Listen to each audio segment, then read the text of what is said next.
If for 10 years, if you didn't avoid doing what you knew you needed to do, by your own definitions, right, within the value structure that you've created, to the degree that you've done that, what would you be like?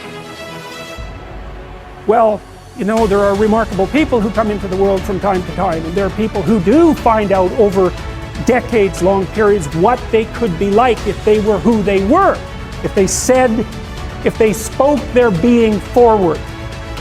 And they get stronger and stronger and stronger, and we don't know the limits to that. We do not know the limits to that. And so you could say, well, in part, perhaps the reason that you're suffering unbearably can be left at your feet, because you're not everything you could be, and you know it. And of course, that's a terrible thing to admit, and it's a terrible thing to consider, but there's real promise in it, right? Because it means that perhaps there's another way that you could look at the world, and another way that you could act in the world, so what it would reflect back to you would be much better than what it reflects back to you now.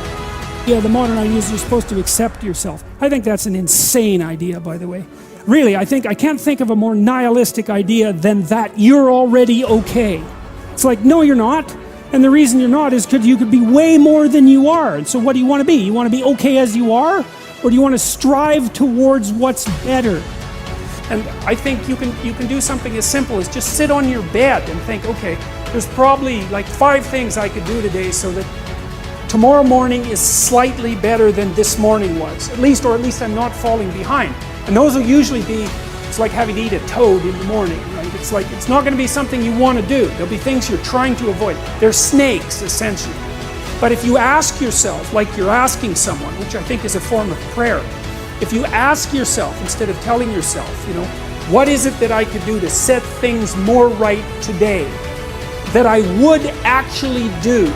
It's usually some small thing because you're not that disciplined, you know. Then you can go do it. And then you put the world together a little more when you do that. And that spreads out.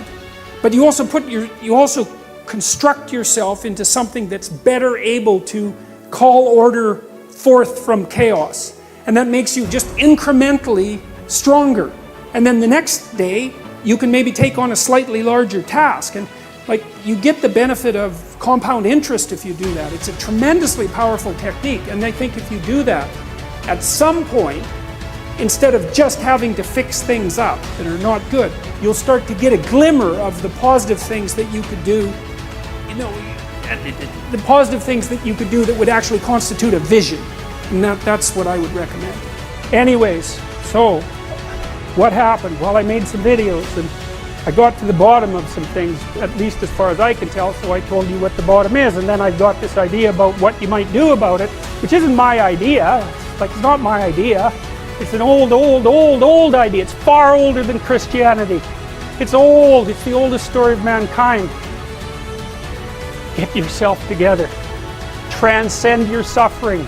See if you can be some kind of hero. Make the suffering in the world less. Well, that's the way forward, as far as I can tell, if there is any way forward. And that's what's under assault by the postmodernists. So look out, because they know exactly what they're doing, and they know exactly why they're doing it.